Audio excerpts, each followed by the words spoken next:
Ladies and gentlemen, Mark Walters here once again at San Diego Comic-Con. I'm sitting here with the great Adrian Paul. It's really cool to meet you, man. I've enjoyed watching you for years in movies, TV shows, and everything. And I know that you're no stranger to this kind of atmosphere. I know you've been to these things before and everything.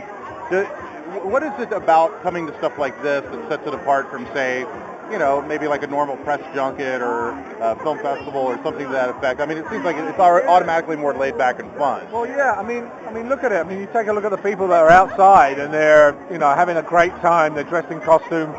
It's like being at Halloween. I mean, think about it. Anytime you go to Halloween, you're much more laid back and relaxed to do things. When you're going to a film festival, people are kind of, they're on their best behavior. Yeah. Everybody's like under the press gauntlet gun. You know, it's like they're trying to behave themselves. So. How often do you make it out to like places like San Diego, or where do you call home nowadays? Well, I'm kind of between Europe and LA. That's kind of where I'm at. And but now this begs the question: which do you prefer? Because obviously there's advantages to both. Being over in Europe, it's kind of an old style sensibility, which I love. But by being out in LA, it's like everything's like that. You know, what do you like? Like you said, a bit of both. You know, that's true. I mean, I love Europe in summer. In summer, it's fantastic. I mean, you can go out, the cafes, the bars, the clubs, and it's great. Here, I like coming here because the weather in winter is fabulous, you know. So I like coming here for different reasons. I mean, I like the business side of it here. I like going back to Europe for the fun side of it, if you like. But yeah, you know, it's a bit of both. Yeah. I'm from Texas. I just came from Dallas where it's 105 degrees in the shade. So this is wonderful, right, for me right now. Now, I would imagine the one thing that people probably want to come up and talk to you the most about is Highlander.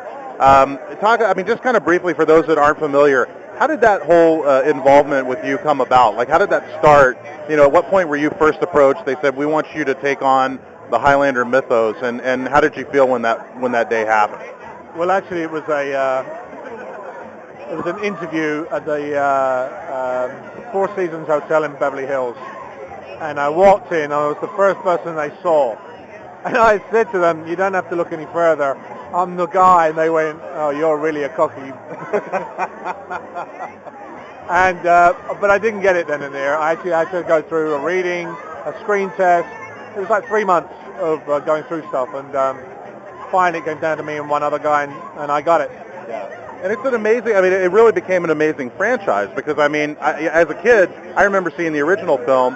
I never in a million years thought it would grow to be this, you know, just amazing amount of fandom surrounding it. I mean, it never seems to really die off. It seems like everywhere you go, you know, if you mention Highlander, people are like, I love Highlander. I love it.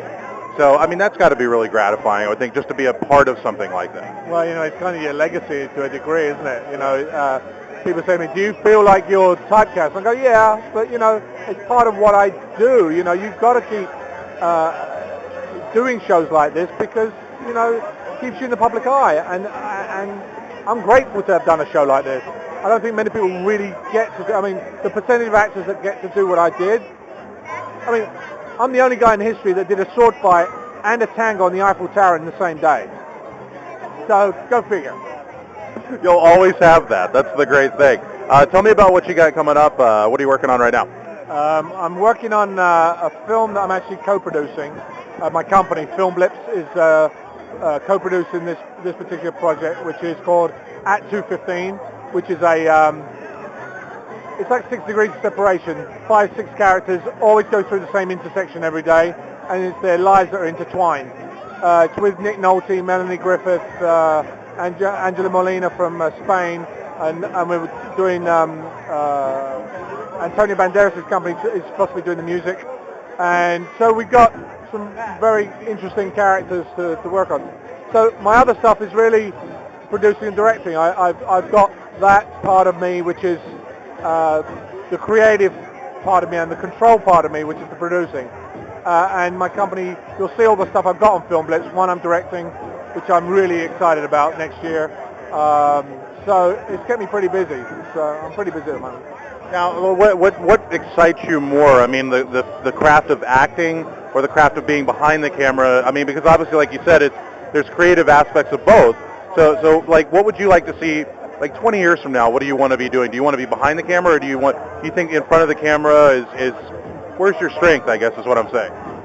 Oh, that's a tough one. That's a tough one. Yeah, because I like both. I don't want to ever give up acting, but you know, I like directing. You know, and I think producing is great if you can do it. If you can, you know, to create something and produce it takes you a lot of time and dedication to do that. I mean, I don't want to make crap. I'm not interested in making schlock $500,000. I mean, not that every $500,000 picture is bad, but I want to do quality stuff, and sometimes you need to take time with that. Yeah. So I'm not interested in just making horror throwaways. My last question for you is, we all kind of have our own sort of, I mean, being here at San Diego Comic-Con, we all have our own sort of geek thing, like the thing that makes us kind of geeks. What's the thing that, like, maybe people aren't aware of about you? Like, what is the thing that you collect, or what are you passionate about? You know, what's the thing what's your inner geek? What's my inner geek? Oh, God. I mean, when I was a kid, I used to do you ever remember Flash Gordon? Oh, yeah. Yeah, that's what I used to love that as a kid. It was like I used to go every Saturday afternoon, go watch it. I was about 5 at the time. I used to sneak into the movie theater. And then there was like Star Wars and Star Trek. I used to love, you know, when I was younger. And then I think what happens as an actor, you kind of get out of being the fan follower and taking part in it, you know, and that takes you away a little bit. I mean, not to say, I mean, I like things like Transformers is great. I love some action stuff. I love Inception, fantastic movie, although you have to watch it a few times to really understand what's going on with it. So those are the type of things that would be, I mean, my other stuff is technical. I mean, I like gadgets like iPhone and my computer, and, you know, that's my geek stuff. Yeah. Where can people find out more about what you have coming up? Is like a specific website, something you want to plug? Since we're telling everybody about it, you want to, like, throw out a web link? Yeah, I mean, I've got www.filmblips.com or adrianpaul.net. Those are the places you'll find a lot of stuff. There's also my Peace Fund, which is my charity work, which I'm just about to launch a big drive with celebrities, which should be really cool in the next week or two. So that's thepeacefund.org. So those will be the 3 sites to find stuff out about it. And we'll make sure that we post links for you guys as well. Adrian Paul, man, it really is a pleasure. I've always admired your work, and it's real fun to meet you, and you're a super nice guy. That makes it even better. Thank you thanks, very man. much. Nice to meet you.